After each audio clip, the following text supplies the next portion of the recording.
ಪ್ರಿಯರಾದವರ, ಯೇಸುಕ್ರಿಸ್ತನ ನಾಮದಲ್ಲಿ ನಾನು ನಿಮ್ಮನ್ನು ವಂದಿಸುತ್ತೇನೆ. ಹೇಗಿದ್ದೀರಾ? ಸೌಖ್ಯವಾಗಿದ್ದೀರಾ? ಸರಿ, ಈ ದಿನಕ್ಕೆ ಬೇಕಾದ ದೇವರ ಕೃಪೆಯನ್ನು ದೇವರು ಕೊಡುವರು. ಪ್ರತಿನಿತ್ಯ ಆತನ ಕೃಪೆ ತಾನೇ ನಮ್ಮನ್ನು ಆಧರಿಸುತ್ತಾ ಇದೆ. ಈ ದಿನ ನಮಗೆ ಯಾವ ಸಮಸ್ಯೆ ಬರ್ತದೆ, ಸೈತಾನ ಯಾವ ಉರುಳನ್ನು ಹಾಕಿದ್ದಾನೆ, ಯಾವ ಹೋರಾಟ ತರುತ್ತಾನೆ ನಮಗೆ ತಿಳಿಯದಲ್ಲವಾ? ಕೆಲಸದಲ್ಲಿ, ಬಿಸ್ನೆಸ್ನಲ್ಲಿ, ವಾಸವಾಗಿರುವ ಸ್ಥಳದಲ್ಲಿ, ಇರುವಂಥ ವಾತಾವರಣದಲ್ಲಿ ಏನೆಲ್ಲ ಡಿಸ್ಟರ್ಬೆನ್ಸ್ ತರೋಣ ಎಂಬುದಾಗಿ ಅವನು ಏನು ಯೋಚನೆ ಮಾಡಿದ್ದಾನೋ ನಮಗೆ ತಿಳಿಯದು. ಆದರೆ ದೇವರಿಗೆ ಗೊತ್ತು. ಅವರು ನಮಗೆ ಸಹಾಯಕರಾಗಿದ್ದು ನಮ್ಮನ್ನು ಕಾಪಾಡುವರು. ಆದ್ದರಿಂದ ಮುಂಜಾನೆ ಎದ್ದ ಕೂಡಲೇ ಆತನ ವಾಕ್ಯವನ್ನು ಓದಿರಿ, ದೇವರನ್ನು ಸ್ತುತಿಸಿ ಪ್ರಾರ್ಥಿಸಿ ಆತನ ಪ್ರಸನ್ನತೆಯೊಂದಿಗೆ ಈ ಲೋಕದೊಳಗೆ ಪ್ರವೇಶಿಸಿ. ಅಂದರೆ ದೇವರು ಸಂಗಡ ಇದ್ದರೆ ಏನ್ ನಡೆಯುತ್ತದೆ ಗೊತ್ತಾ? ಕೀರ್ತನೆಗಳು 89:22ನೇ ವಾಕ್ಯದಲ್ಲಿ, ವೈರಿಯ ಕುತಂತ್ರವು ಅವನಲ್ಲಿ ಸಾಗದು, ಯಾವ ಕೆಡುಕನು ಅವನನ್ನು ಕುಗ್ಗಿಸಲಾರನು. ವೈರಿಯ ಕುತಂತ್ರವು ಅವನಲ್ಲಿ ಸಾಗದು, ಯಾವ ಕೆಡುಕನು ಅವನನ್ನು ಕುಗ್ಗಿಸಲಾರನು. ಯಾರು ಈ ಕೆಡುಕನು? ಸೈತಾನನೇ. ಅವನೇ ನಮ್ಮ ಶತ್ರು.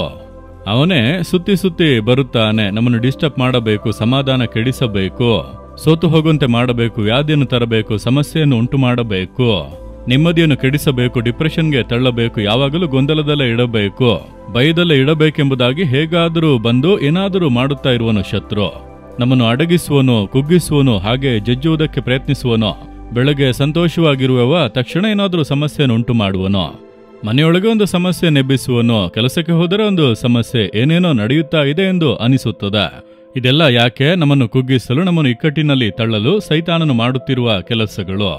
ಯೇಸು ಹೇಳುತ್ತಾನೆ, ನನ್ನ ಮಗನೇ, ನನ್ನ ಮಗಳೇ, ಭಯಪಡಬೇಡ, ವೈರಿ ಇದ್ದಾನೆ ನಿಜವೇ. ಅವನು ನಿನ್ನನ್ನು ಕುಗ್ಗಿಸಲು, ಅಡಗಿಸಲು ಪ್ರಯತ್ನಿಸುವನು. ನಾನು ಬಿಡುವುದಿಲ್ಲ. ಅವನು ನಿನ್ನನ್ನು ಟಚ್ ಮಾಡುವುದಕ್ಕೆ ನಾನು ಬಿಡುವುದಿಲ್ಲ. ನೀನು ಭಯಪಡಬೇಡ ಎಂದು ಹೇಳುತ್ತಾರೆ. ಅಂದರೆ ಶತ್ರು ಅಡಗಿಸುವುದಕ್ಕೂ ಆಗದು, ಕುಗ್ಗಿಸುವುದಕ್ಕೂ ಆಗದು ಮಾತು ಕೊಡುತ್ತಾರೆ. ನೀವು ನಂಬಬೇಕು, ನನ್ನ ಶತ್ರುವೇ, ಪಿಶಾಚನೇ, ಸೈತಾನನೇ ನನಗೆ ವಿರೋಧವಾಗಿ ಕುತಂತ್ರ ಮಾಡುತ್ತೀಯಾ? ನೀನು ನನ್ನನ್ನು ಅಡಗಿಸುವುದಕ್ಕೆ ಆಗದು, ಕುಗ್ಗಿಸುವುದಕ್ಕೆ ಆಗದು. ನನ್ನ ಯೇಸು ನನ್ನ ಸಂಗಡ ಇದ್ದಾನೆ. ನಿನ್ನನ್ನು ಜಯಿಸಿದ ಯೇಸು, ನಿನ್ನ ತಲೆಯನ್ನು ಜಜ್ಜಿದ ಯೇಸು ನನ್ನೊಂದಿಗೆ ಇದ್ದಾನೆ. ಸೈತಾನನೇ, ಆ ರೀತಿ ಹೇಳಿರಿ. ನಾನು ಆ ರೀತಿ ಹೇಳುವೆ, ಸೈತಾನನೇ, ನಿನ್ನಿಂದ ಏನು ಮಾಡುವುದಕ್ಕಾಗದು, ನಿನಗೆ ಇಷ್ಟೇ ಮಾಡುವುದಕ್ಕಾಗುವುದು. ಭಯಪಡಿಸಿ ನೋಡುವಿ, ಸೋಲನ್ನುಂಟು ಮಾಡಲು ನೋಡುವಿ, ಏನು ಮಾಡುವುದಕ್ಕಾಗದು. ನನ್ನೊಂದಿಗಿರುವಂತ ಯೇಸು ದೊಡ್ಡವನು, ಶತ್ರು ನನ್ನನ್ನು ಜಯಿಸುವುದಿಲ್ಲ ಎಂಬುದಾಗಿ ನೀವು ನಂಬಿಕೆಯನ್ನು ಅರಿಕೆ ಮಾಡುವಾಗ ದೇವರ ಕರವು ನಿಮ್ಮ ಸಂಗಡ ಇರುವುದನ್ನು, ಶತ್ರುವಿನ ಕ್ರಿಯೆಗಳು ಲಯವಾಗಿ ಹೋಗುವುದನ್ನು ನೀವು ನೋಡುವಿರಿ. ಪ್ರತಿನಿತ್ಯ ಟ್ರೈ ಮಾಡುತ್ತಲೇ ಇರುವನು, ಆದರೆ ಪ್ರತಿನಿತ್ಯ ಅವನಿಗೆ ಸೋಲು ಉಂಟಾದರೂ ಅವನಿಗೆ ನಾಚಿಕೆಯೇ ಇಲ್ಲ. ಪುನಃ ಪುನಃ ಬರುತ್ತಲೇ ಇರುವನು. ಅದುವೇ ಜೀವನ. ಆದ್ದರಿಂದ ನೀವು ಭಯಪಡಬೇಡಿರಿ. ಅಂದರೆ ವೈರಿಯವನನ್ನು ಕುಗ್ಗಿಸುವುದಿಲ್ಲ, ಯಾವುದೇ ಕೇಡನ್ನು ಮಾಡಲಾಗದು. ಯಾರ ಕುರಿತು ಹೇಳುತ್ತಾರೆ? ದಾವಿದನ ಕುರಿತು ಹೇಳಲಾಗಿದೆ, ದಾವಿದನ ಕುರಿತು ಹೇಳಲ್ಪಟ್ಟಿದೆ. ದಾವಿದನ ಕುರಿತು ಯಾಕೆ ದೇವರು ಅಷ್ಟು ದೃಢವಾಗಿ ಹೇಳುತ್ತಾರೆ ಅಂದರೆ, ದಾವಿದನ ಕುರಿತು ದೇವರೇ ಸಾಕ್ಷಿ ಕೊಡುತ್ತಾರೆ, ನನ್ನ ಹೃದಯಕ್ಕೆ ತಕ್ಕವನು, ನನ್ನ ಚಿತ್ತವನ್ನೆಲ್ಲ ಅವನು ನೆರವೇರಿಸುವನು. ಆದ್ದರಿಂದಲೇ ದೇವರು ಅವನ ಮೇಲೆ ಬಹಳ ಗಮನ ಇಟ್ಟು ಅವನನ್ನು ಕಾಪಾಡಿದರು. ನೀವು ದೇವರ ಹೃದಯಕ್ಕೆ ತಕ್ಕವರಂತೆ ಇದ್ದೀರಾ? ದೇವರ ಚಿತ್ತವನ್ನು ಮಾಡುತ್ತೀರಾ? ಇದನ್ನೇ ಯೋಚಿಸಬೇಕು. ನಾನು ಪ್ರತಿನಿತ್ಯ ಹಾಗೆ ಪ್ರಾರ್ಥಿಸುವೆ, ದೇವರೇ ನಿಮ್ಮ ಹೃದಯಕ್ಕೆ ತಕ್ಕವನಾಗಿ ನನ್ನನ್ನು ಬದಲಾಯಿಸಿ. ನಾನು ಪೂರ್ತಿ ಹಾಗೆ ಬದಲಾಗಿದ್ದೇನೆಂದು ಹೇಳಲು ಆಗದು. ನಿಮ್ಮ ಹೃದಯಕ್ಕೆ ತಕ್ಕವನಾಗೆ ಇನ್ನೂ ಬದಲಾಯಿಸಿ ಎಂಬುದೇ ನನ್ನ ಪ್ರಾರ್ಥನೆ. ನಿಮಗೆ ಚಿತ್ತವಾಗಿರುವುದು ನಾನು ಯಾವಾಗಲೂ ಮಾಡಬೇಕು ತಂದೆಯೇ. ನಿಮಗೆ ಚಿತ್ತ ಇಲ್ಲದೇ ಇರುವ ಯಾವುದನ್ನು ನಾನು ಮಾಡಬಾರದು. ಸೇವೆಯಲ್ಲಿ, ನನ್ನ ಕಾರ್ಯಗಳಲ್ಲಿ, ವೈಯಕ್ತಿಕ ಕಾರ್ಯಗಳಲ್ಲಿ ನಿಮಗೆ ಚಿತ್ತ ಇಲ್ಲದೇ ಇರುವಂತ ಯಾವುದೊಂದನ್ನು ಮಾಡಬಾರದು.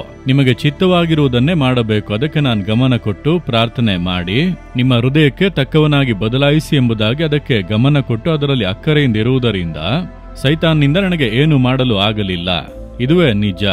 ಹಾಗಾದರೆ ನಾವು ದೇವರಿಗೆ ಮೆಚ್ಚುಗೆಯಾಗಿರಲು ಒಪ್ಪಿಸಿ ಕೊಟ್ಟರೆ ಸೈತಾನನು ನಮ್ಮನ್ನು ಮುಟ್ಟಲು, ಡಿಸ್ಟರ್ಬ್ ಮಾಡಲು ಆತನು ಬಿಡುವುದಿಲ್ಲ. ನನ್ನ ಮಗು, ನನ್ನ ಸೇವಕ, ನನ್ನ ಸೇವಕಿ, ನನ್ನ ಮಕ್ಕಳು ನನಗೆ ಇಷ್ಟವಾದುದನ್ನು ಅವರು ಮಾಡುತ್ತಾರೆ, ಹತ್ತಿರ ಬರಬೇಡ ಎಂಬುದಾಗಿ ದೇವರು ನಮಗೆ ಸಹಾಯವಾಗಿ ನಿಲ್ಲುವರು. ಇದನ್ನು ಅರಿತುಕೊಳ್ಳಿರಿ.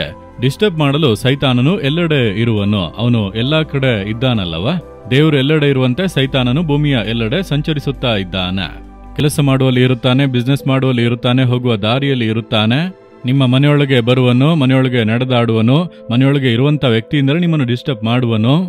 ಇದೆಲ್ಲ ನಡೆಯುತ್ತದೆ. ಯಾಕೆ ಕಾರಣವಿಲ್ಲದೆ ದಿಢೀರೆಂದು ನನ್ನ ಗಂಡ ಕೋಪಗೊಳ್ಳುತ್ತಾರೆ, ಹೆಂಡತಿ ಮುಖ ತಿರುಗಿಸಿಕೊಂಡಿದ್ದಾಳೆ, ಈ ಮಕ್ಕಳು ಯಾಕೆ ಹೀಗೆ ಮಾಡುತ್ತಾರೆ, ಈ ಅತ್ತೆ ಯಾಕೆ ಹೀಗೆ ಮಾತನಾಡುತ್ತಾರೆ, ಚೆನ್ನಾಗಿಯೇ ಇದ್ದರಲ್ಲ ಎಂದು ಅನಿಸುತ್ತದಲ್ಲ. ಇದೆಲ್ಲ ಬರುತ್ತದೆ. ಯಾಕಂದ್ರೆ ಸೈತಾನನಿಗೆ ಯಾರನ್ನಾದರೂ ಪ್ರೇರೇಪಿಸಿ ನಿಮ್ಮನ್ನು ಡಿಸ್ಟರ್ಬ್ ಮಾಡಬೇಕು. ನೀವು ಡಿಸ್ಟರ್ಬ್ ಇಲ್ಲದೆ ಇರಬೇಕು ಅಂದ್ರೆ ದೇವರ ಹೃದಯಕ್ಕೆ ತಕ್ಕವರಾಗಿ ಬದಲಾಗಬೇಕು. ಆತನಿಗೆ ಚಿತ್ತವಾದುದನ್ನೇ ಮಾಡಬೇಕು. ಅದಕ್ಕೆ ಒಪ್ಪಿಸಿಕೊಟ್ಟರೆ ಯಾವುದೂ ನಿಮ್ಮನ್ನು ಬಾಧಿಸುವುದಿಲ್ಲ. ಹಾಗೆ ಜಯಿಸುತ್ತಾ ಮುಂದೆ ಸಾಗುವಿರಿ. ಅದುವೇ ಕ್ರೈಸ್ತ ಜೀವಿತ. ಪ್ರತಿನಿತ್ಯ ಜಯದ ಜೀವಿತ. ಪ್ರತಿನಿತ್ಯ ಸೈತಾನ ಸೋಲುತ್ತಲೇ ಇರುವನು. ನಾಚಿಕೆ ಇಲ್ಲದೆ ಪ್ರತಿನಿತ್ಯ ಹೋರಾಡುವುದಕ್ಕೆ ಬರುವನು. ಹೋರಾಡಿ ನೋಡೆಂದು ಹೇಳಿರಿ. ಭಯಪಡಬೇಡಿ, ಅದರ ಮಧ್ಯದಲ್ಲೇ ಕ್ರೈಸ್ತ ಜೀವಿತ. ಲೋಕದಲ್ಲಿ ನಿಮಗೆ ಸಂಕಟಗಳು ಉಂಟು, ಧೈರ್ಯವಾಗಿರಿ, ನಾನು ಲೋಕವನ್ನು ಜಯಿಸಿದ್ದೇನೆ, ನಿಮ್ಮ ಸಂಗಡ ಇದ್ದೇನೆಂದು ಹೇಳಿದ್ದಾನಲ್ಲ. ಇಂದು ದೇವರನ್ನು ನೋಡಿ ಹೇಳಿರಿ, ದೇವರೇ, ನಾನು ದಾವೀದನಂತೆ ನಿಮ್ಮ ಹೃದಯಕ್ಕೆ ತಕ್ಕವನಾಗಿ ತಕ್ಕವಳಾಗಿ ಇರಬೇಕು, ನಿಮಗೆ ಚಿತ್ತವಾಗಿರುವುದನ್ನೆಲ್ಲ ಮಾಡಬೇಕು. ಅದಕ್ಕೆ ಒಪ್ಪಿಸಿಕೊಡುತ್ತೇನೆ. ನೀವು ನನ್ನನ್ನು ನೋಡಿಕೊಳ್ಳುತ್ತೀರಿ. ಸೈತಾನನೇ, ನೀನು ನನ್ನನ್ನು ಡಿಸ್ಟರ್ಬ್ ಮಾಡುವುದಕ್ಕಾಗದು, ಸೋತು ಹೋಗುವಂತೆ ಮಾಡಲಾಗದು, ನನಗೆ ಕೇಡು ಮಾಡಲು ಆಗದು. ಯೇಸುವಿನ ನಾಮದಲ್ಲಿ ನಿನ್ನನ್ನು ಜಯಿಸುತ್ತೇನೆ. ಆಮೇನ್, ಆಮೇನ್.